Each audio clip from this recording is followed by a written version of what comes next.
How do actually access it.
probably have enough to make it through to the Joe Biden event, but it would just be nice if I had one more charge battery so I didn't have to worry about the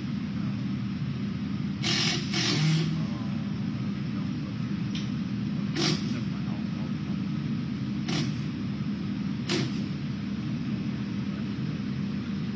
yeah, I should have. We're keeping me up to 10.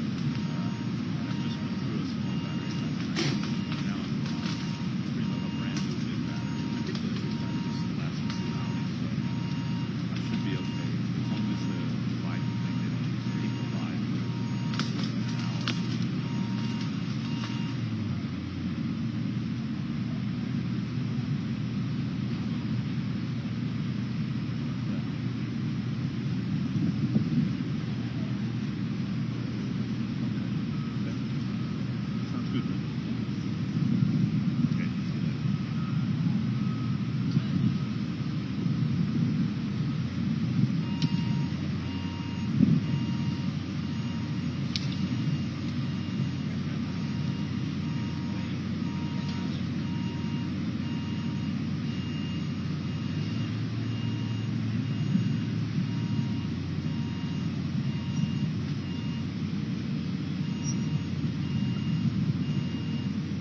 2014, 2016.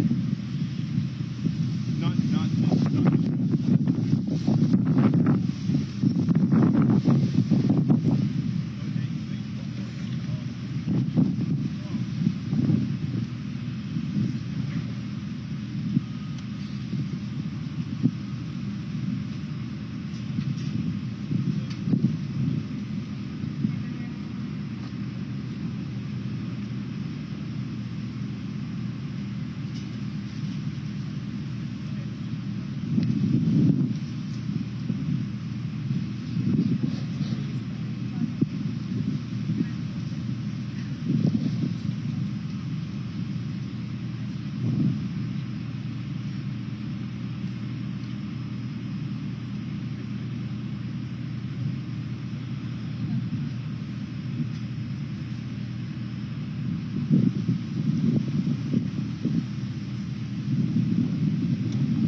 Bring the soldiers home today. Bring the soldiers home today. SOS USA. SOS USA. Only you can save the day. Only you can save the day. Bring them home now. Bring them home now. All of them now. All of them now. Hostage deal now. Hostage deal now. Bring them home now.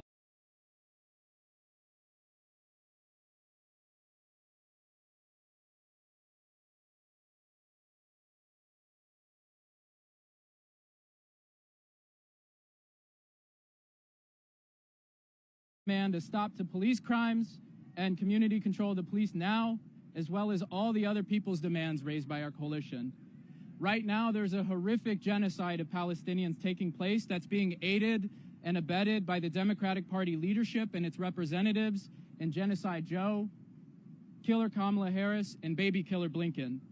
These genocidal politicians would rather that they have their celebratory affair over in the United Center unbothered, despite its funding of the Israeli genocide that's left at least 40,000 Palestinians dead, 2 million displaced, and the entire Gaza Strip reduced to rubble. The existence of this coalition, of this march, is a testament to how the very working and oppressed people these Democrats claim to represent will no longer stand for the currently existing order of our tax dollars being sent to fund a genocide. There is no lesser of two evils when the so-called lesser is aiding and abetting a genocide. And then recall that the Democrats sailed into office in 2020 from the George Floyd uprisings as working and oppressed people, and specifically black people, turned down historic numbers in rejection of Trump.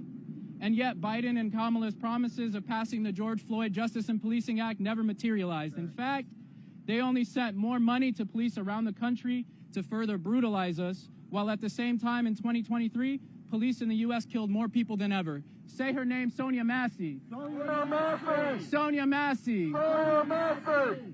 Our experience tells us that if anything were to change in this country, the source of it won't be from within the Democratic Party. It won't be because they suddenly had a conscience. It would be because groups like the U.S. Palestinian Community Network, the Coalition for Justice in Palestine, the Chicago Alliance Against Racist and Political Repression, the Legalization for All Network, Voces, Students for a Democratic Society, and many more built a mass movement so powerful that it forced these genocidal politicians to yield to our demands. And if they don't, we'll take power ourselves. This march is one step of many in building our movement. All power to the people. All power to the people. Oh, yeah. Up next is Christine Newman Ortiz, the Executive Director of Voces de la Frontera Action, a nationally renowned immigrant rights organization from Milwaukee.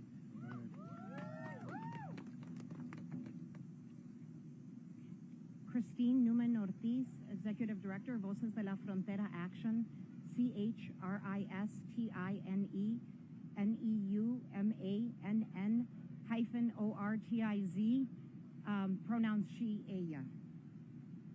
4 years ago, Voces de la Frontera Action built a Latina and youth voter immigrant network that was critical in Wisconsin in defeating Trump's fascist administration.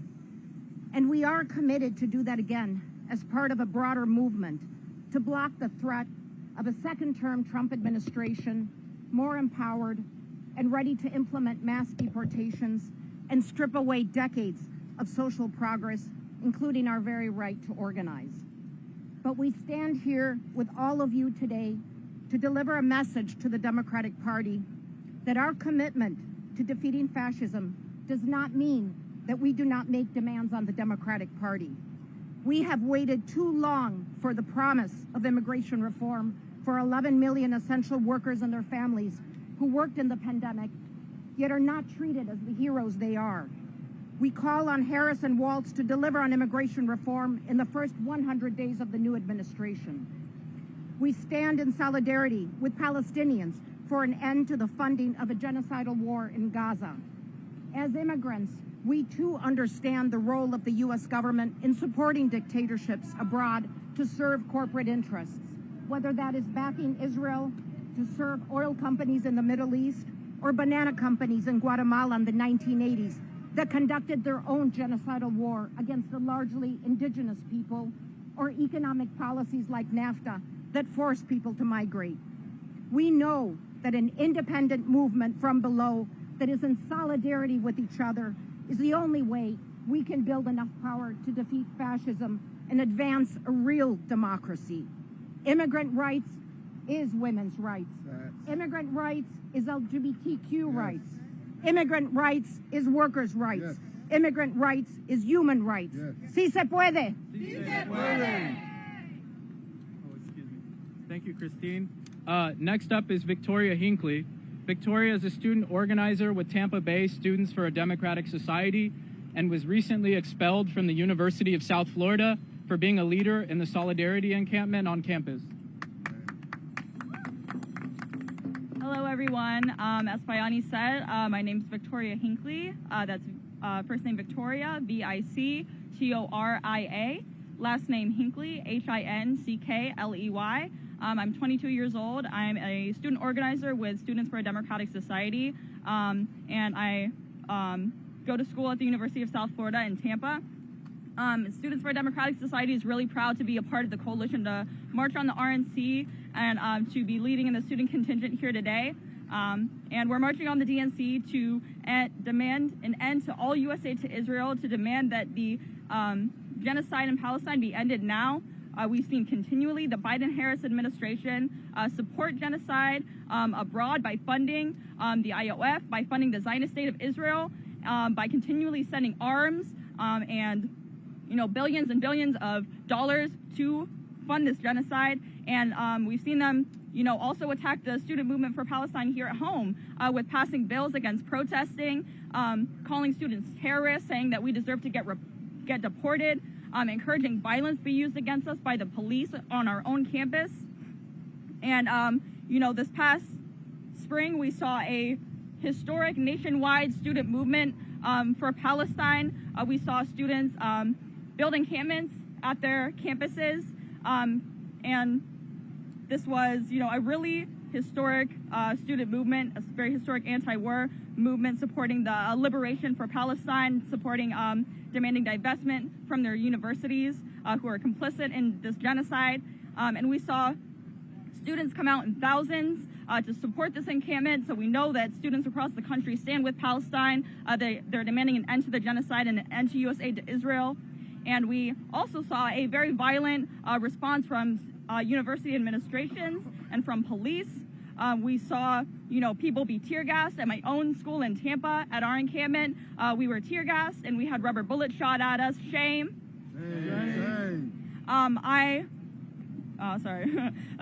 So we saw this horrible violent response, but despite that, students still came out in droves. They didn't care if they were going to get tear gas. They didn't care if they were going to get arrested.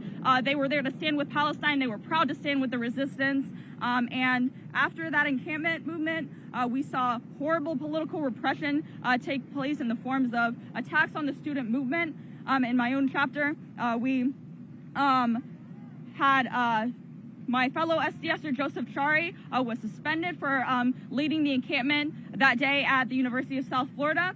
And he's an international student, so they're now threatening him with deportation. Shame. Shame. And I myself was expelled from the University of South Florida for standing with Palestine, for being active in my encampment movement, even though I was a single assignment away from graduating, from walking across the stage in my graduation ceremony. Shame. Shame. And Students for a Democratic Society has launched our national campaign to demand that our universities not get away with punishing students for being pro-Palestine. We're going to be calling in August 26th to August 30th to demand that students not be expelled and, demanding that our movements stop being attacked. And come fall, we're going to hit the ground running, ready to defend student protests for Palestine and continuing to demand divestment. We refuse to let our universities get away with funding a genocide in our name. Disclose, divest, we will not stop, we will not rest. Disclose, divest, we will not stop, we will not rest. Thank you. We will not stop, we will not rest. Thank you, Victoria. Next up is Sydney Loving. Sydney is a Dallas, Texas-based organizer and co-chair of the National Alliance Against Racist and Political Repression, who has been active in the Black liberation movement since 2015.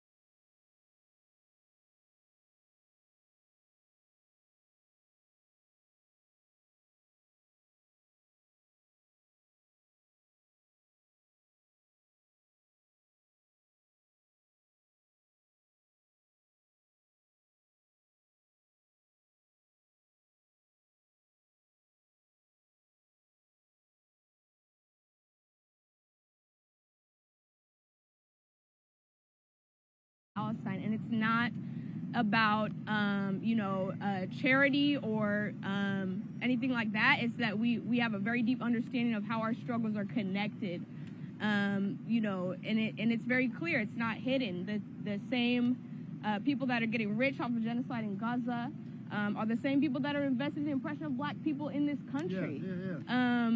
And as our movements against U.S. imperialism get stronger here or abroad, it strengthens each other. The solidarity strengthens each other, and we saw that too. There's a reason why in the Palestinian liberation movement they recognized that, and in 2020 the Palestinian movement was marching for George Floyd as well. We saw that in Dallas. So we understand that our struggles are connected, and our liberation is connected. So we're in full solidarity with the Palestinian resistance. We're not going to give that up or qualify that. And our freedom is connected. So yeah.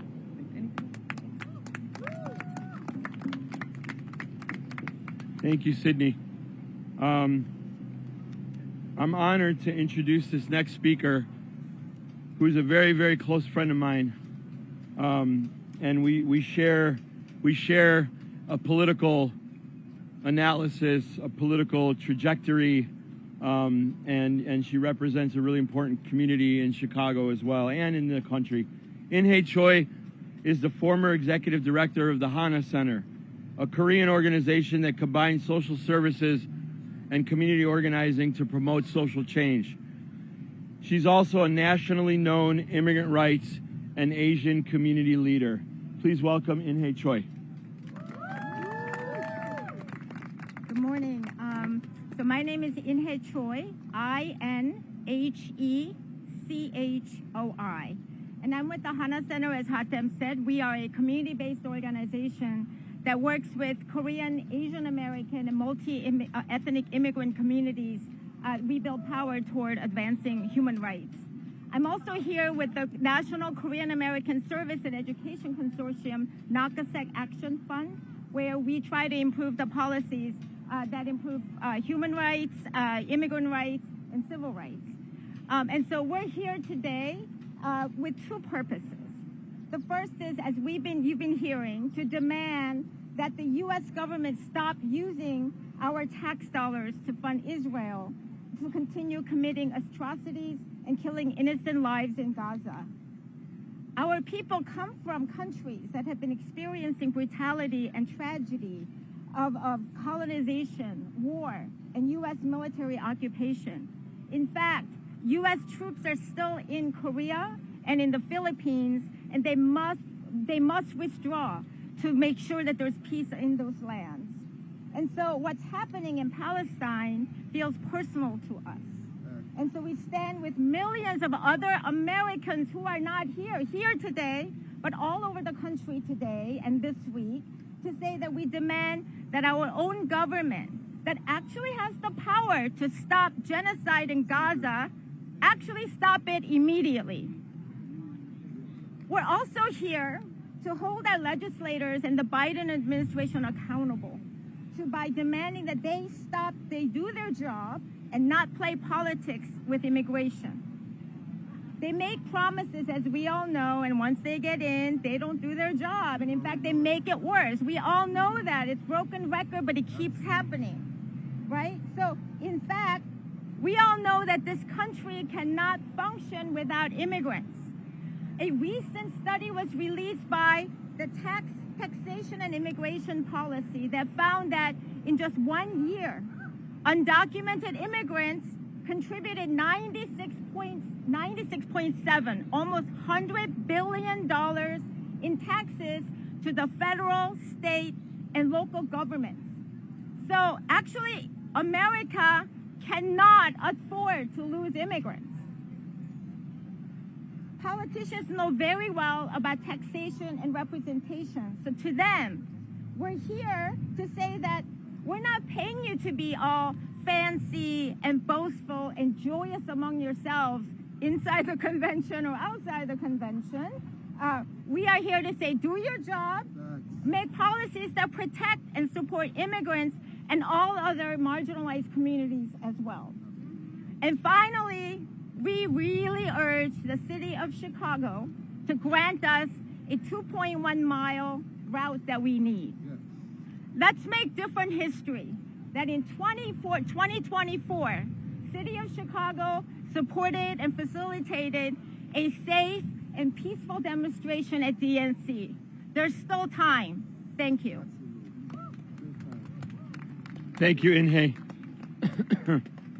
2.4 miles. The last speaker before I take questions is Omar Yunus. He's a co-founder and leader of Jasur, an Arab and Palestinian youth organizing project in the southwest suburbs. And Jasur has played a lead role in all of the local-led protests since October in Chicago. Please welcome Omar Yunus. Assalamu alaikum, guys. Omar Yunus, O-M-A-R-Y-O-U-N-E-S. Co-founder of Jasur, that's spelled J-I-S-O-O-R. I also had a lot of coffee, so bear with me. Last week, the Biden-Harris administration approved another $20 billion in weapons sales to Israel, a state guilty of killing over 40,000 Palestinian civilians. During this genocide, Israel destroyed more than 70% of the homes in Gaza, many of which my family lived in, and displaced more than 1.9 million Palestinians. This decision continues a troubling legacy of U.S. military aid that has long supported Israel's brutal subjugation of Palestinians, a legacy maintained by both Democrats and Republicans. In 2016, President Obama and then Vice President Biden authorized a decade-long $38 billion in military aid to Israel, the largest in U.S. Israeli history. This funding armed Israeli soldiers who harass, kidnap, and violently displace Palestinians from their homes in Gaza and the West Bank. It also directly supplied Israel with the weaponry that killed and injured thousands of Gazans before October 7th. The Democratic National Convention has received $75 million in funding to beef up their security in preparation for this march of unified people. The city of Chicago has prioritized spending money to beautify McCormick Place rather than spending it to clear the food deserts in their South Side communities, to help house the unhoused population, to help take care of their migrant communities. Chicago displaced and evicted vulnerable communities in Hyde Park to give free housing to out-of-state police officers coming to keep the peace while the march is happening.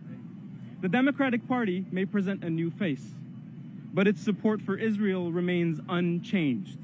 Kamala Harris's candidacy, while historic, does not alter the party's ongoing support for the Israeli genocide. At her rallies, she has attempted to silence pro-Palestinian protesters, and she, just like Biden, continues to be unwilling to listen to the outcries of the Palestinian people. But she's not the problem.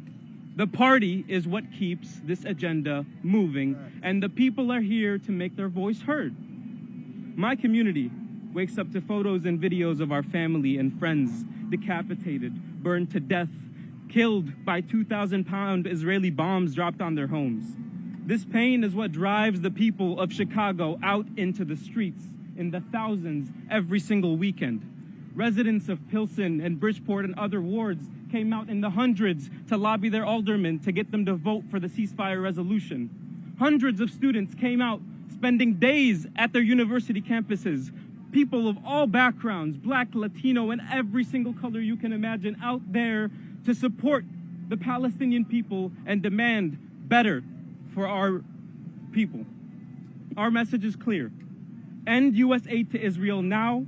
Stop financing the oppression of Palestinians. And this demand alone can decisively save 2 million Palestinians still trapped in Gaza. That's why we're here today. Thank you, Omar. Before I take questions, I just want to lay out the week one more time for everybody. So in an hour and a half or so, at 12 noon, we will have our program here. We'll start our program here. It'll probably go till about 1:30, a little bit beyond 1:30. And then we will set up and begin the march from Washington Boulevard right there until we get within sight and sound of the United Center. Once we get back from the march, actually, I'm sorry, then we will stop. Folks may or may not know there's a park right near the United Center right there on Washington Boulevard as well, called Park 578. We'll have a short program there as well. And then we'll loop back around. We'll come down Lake Street, and we'll get back into the park. And we'll wrap it up from there. So that, that could be around 4, potentially between 4 and 5. That's what the day looks like. On Thursday, 5 p.m. program here as well, and a march also to the 578, and then back to the park. And on Wednesday, the Coalition of March on the DNC is supporting the local Palestinian Coalition for Justice in Palestine, which is starting here at 3:30. I don't know yet the route for that march, but they will start here at 3:30 on Wednesday. And we will all be here with them as well. USPCN is a leading member of both coalitions. Yeah. One media note is there is a live stream, and if your team needs footage, you can use the footage from the live stream. Give credit to the Coalition to March on the DNC. It's on the website. Thank you, Fayani. So yeah, now I'll take questions.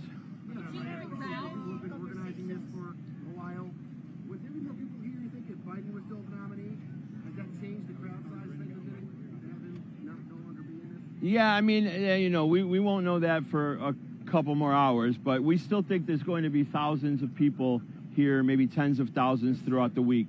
We made it very clear from the very beginning that there is no difference. Kamala Harris is part of this administration, and not only is she part of the administration, she is part and parcel of and in lockstep with 75 years of U.S. policies in relation to Palestine and the Arab world. So, we said from day one, nothing's changing.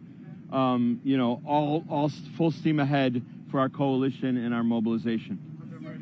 With ceasefire talks currently underway in the Middle East and reportedly near a finish line, will that change the message of the coalition to march on the DNC if that is reached? Do you see that as a positive step forward or a win, perhaps? So I think we have to correct ourselves and maybe, do a little bit more research about what's reportedly close to a ceasefire.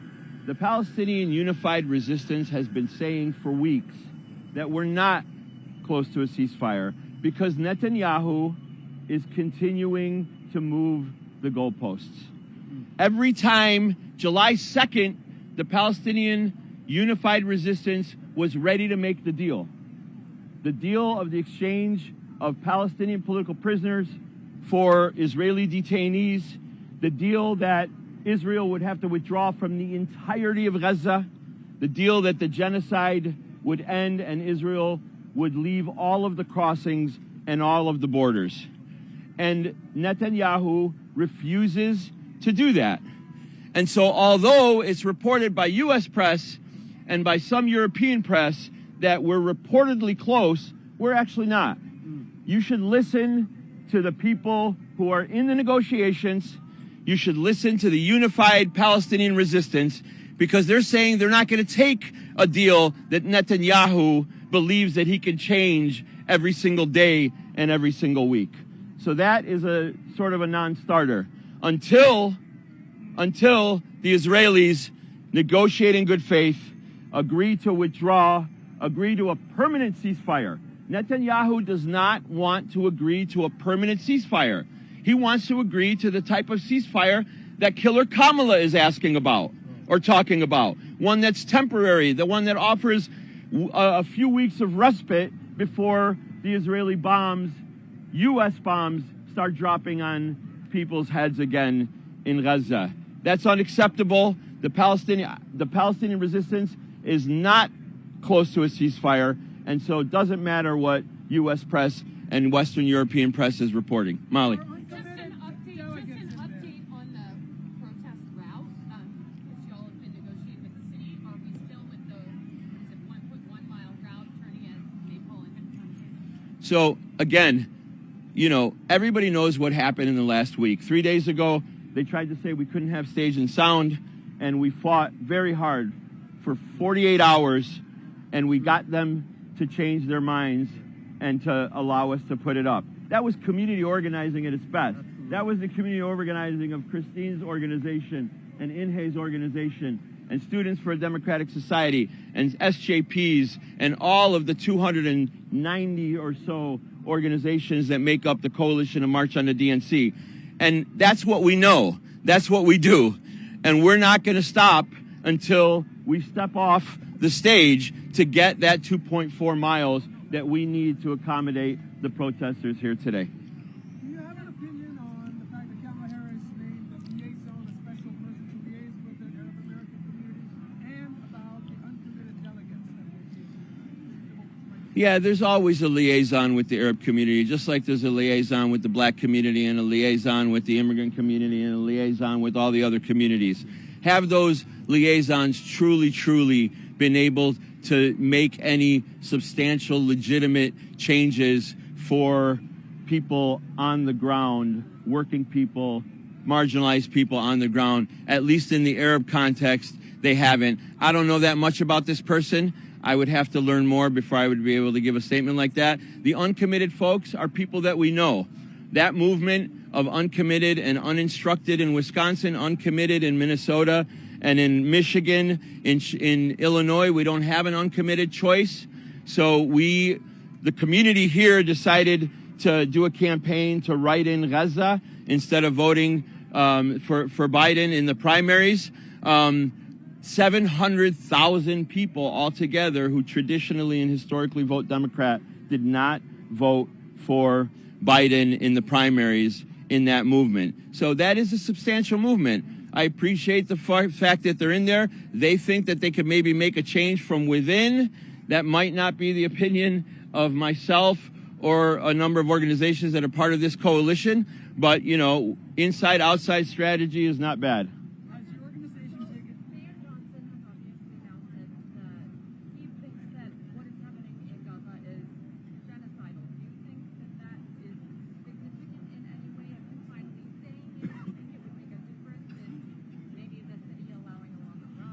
I don't know about that, but what I do know is that he has been in the front of this issue from day one. Let's acknowledge when we have a different day in the city of Chicago. I told Inhe and I've told other people, I would have been much more happy in the last 2 months if Rahm Emanuel was mayor, because we would have went on an absolute attack against him personally as a Zionist supporter of Israel.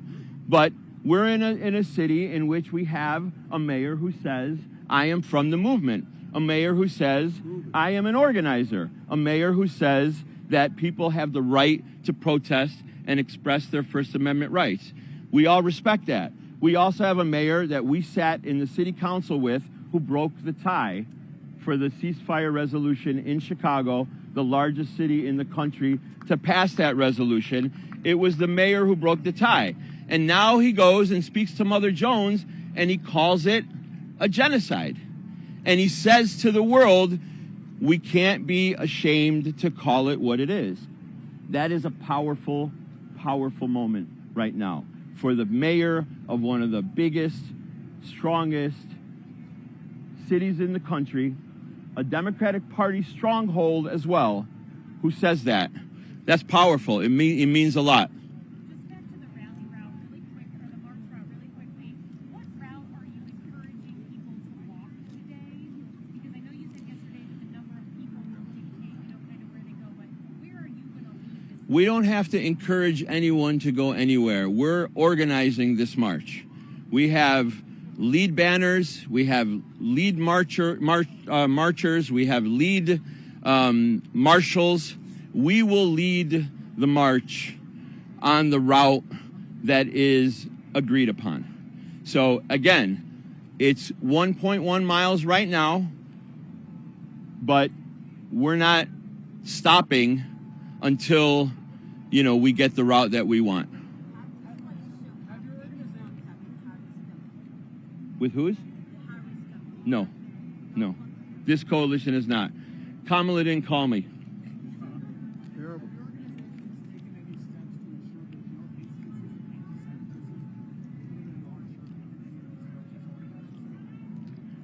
So, I'm glad you asked that question, because now I can talk about the ADL for a little bit. The Anti-Defamation League and the Jewish United Fund, two extremely Zionist organizations, ADL, and look up your research by our colleagues from JVP, Jewish Voice for Peace, that is a partner in this coalition, and the organization that they started to expose ADL as a racist, anti-Arab, anti-Muslim, anti-black organization that it is. They came out, they did a press conference a couple weeks ago, and they said that the people of Chicago should be concerned about this protest, that they criminalized protesters, they criminalized Palestinians, they criminalized the Coalition to March on the DNC by name, they criminalized USPCN by name, and they made accusations that are weaponizing anti-Semitism to disguise their disgusting line as supporters of war and supporters of genocide. They trying to disguise it by weaponizing anti-Semitism. We've said from day one, USPCN and the Palestinian community, that there is real anti-Semitism in this world. But we refuse to allow the Zionists in this country to criminalize our movement for self-determination and independence and to stop the genocide by calling it anti-Semitism just because we're protesting to stop that criminal Zionist terrorist state. Yeah, John. You guys speak up a little bit, please.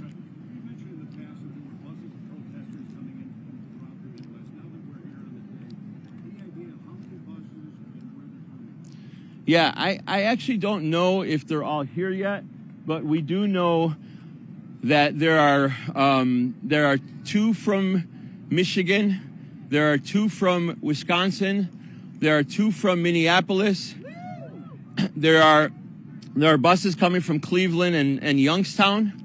I believe Fayani I've heard New Mexico. and we heard that there's a bus from New Mexico. I'm not on the outreach committee.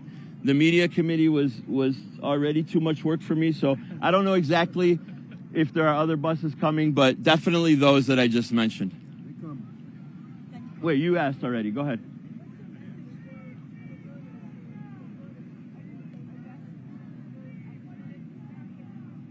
We don't, our coalition doesn't take a position on that.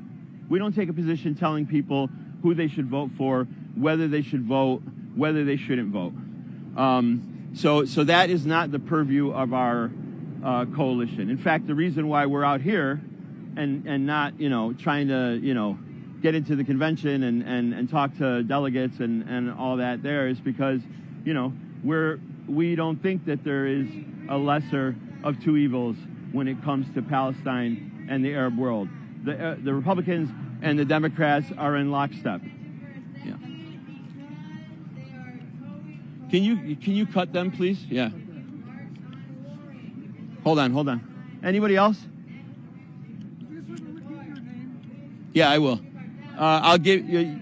Yeah, you go ahead. You can ask. Is there any concern that this can end up benefiting Trump in November and end up in an administration that is even harsher to the Palestinian cause? Yeah. I don't know how much more harsh it can get than what Omar has described, that his family in Gaza have had to deal with. I don't know how many more people could possibly be killed or injured or displaced by a different party. We will not take any responsibility if Kamala Harris loses the election. The responsibility is on Genocide Joe and on Kamala Harris and on that Democratic Party. If they lose this election to Trump, they are responsible only. Their policies around Palestine are responsible only and nobody else. So U.S. government is complicit, as you say, in supporting Israeli genocide with tax dollars, $10 billion addition. Do you think that these government officials should themselves be prosecuted for war crimes in support of genocide? Yes, of course. I think a lot of government officials in Israel and the United States should be prosecuted for war crimes, yes. Hatem Abudeya, Hatemabudayeh, for those that might have missed it. Yeah.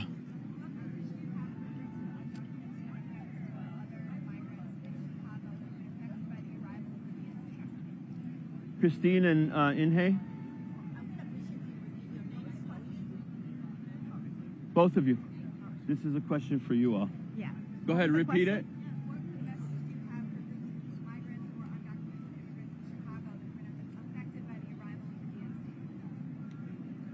No, we just say that. To the mics, to the mics. Yeah. No, it's really about, this is a moment where all the legislators and politicians are going to come and really talk about immigration, again, in a way that they're just going to use us as a tool and a talking point witho't doing anything. So it's a moment to really say, don't be fooled by that, but it really is about holding them accountable and keep pushing, and that we need a pathway to citizenship for all $11 million undocumented people, because you just heard the report.